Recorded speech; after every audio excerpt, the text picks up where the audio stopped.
সময় পাই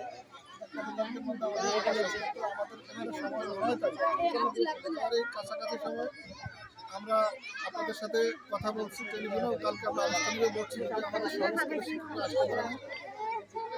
আমরা যদি আলোচনা করবো আজকে, কালকে যদি আমাদের ফাইনাল হয়ে যায়, সেমিফাইনালের পরে আমরা আলোচনা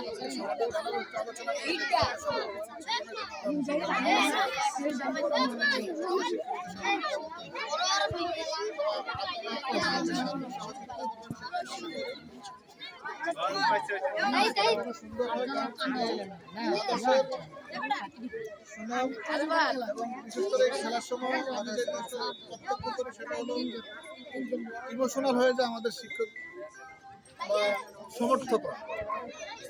আবার যেহেতু প্রাথমিক বিদ্যালয়েরই খেলা, অনেক সময় দেখা যায় আমরা হয়তো ইমোশনালি হয়ে একটু উচ্চ শ্রেণীর বাচ্চারা নামিয়ে দেয়। এটা আবার শিক্ষার্থীরা বুঝে যায়, কারণ তারা তো পড়ালেখা করে। এই জিনিসগুলো আমি আমাদের যারা শিক্ষক আছেন সবার কাছে করজোরে অনুরোধ করে এই জিনিসটা করলে আমরা নৈতিকতার কাছে পরাজিত হয়ে যাই। একজন শিক্ষার্থী হয়তো জয়ের জন্য তখন কিছু বলে না, কিন্তু পরবর্তীতে আমার স্যাররা তো আমি আসলে ভুল বুঝাইতে সক্ষম হয়েছি, আমরা আমাদের নীতির কাছে হেরে যাই। তো আমার অনুরোধ থাকবে, এই শিক্ষার্থীদের খেলা এই শিক্ষার্থীদের মধ্যে সীমাবদ্ধ থাকবে, এই অনুরোধটুকু আপনাদের কাছে, এবং আমরা তাদেরকে সহযোগিতা করবো এবং সুন্দরভাবে খেলাটা শেষ করতে পারবো। তো আমাদের মাঝে উপস্থিত হয়েছেন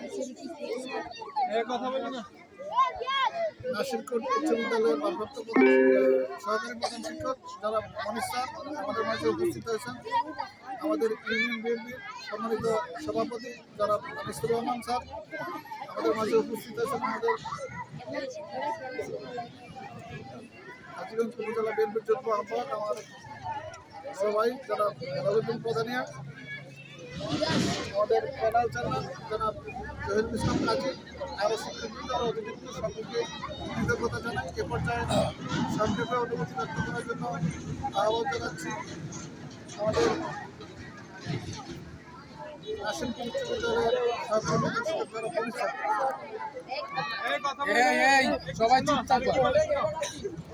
বিসমিল্লাহির রহমানির রহিম। রাতেরগ্রাম ইউনিয়নের প্রাথমিক বিদ্যালয়ের শিক্ষার্থীদের মাঝে ফুটবল প্রতিযোগিতার উদ্বোধনী অনুষ্ঠানে উপস্থিত আছেন বারগান রাতেরগ্রাম ইউনিয়নের বিএনপির সম্মানিত নেতৃবৃন্দ, উপস্থিত আছেন বিভিন্ন প্রাথমিক বিদ্যালয়ে থেকে আগত প্রধান শিক্ষক ও আমন্ত্রিত অতিথিবৃন্দ, সবাইকে আমার সালাম, আসসালামু আলাইকুম।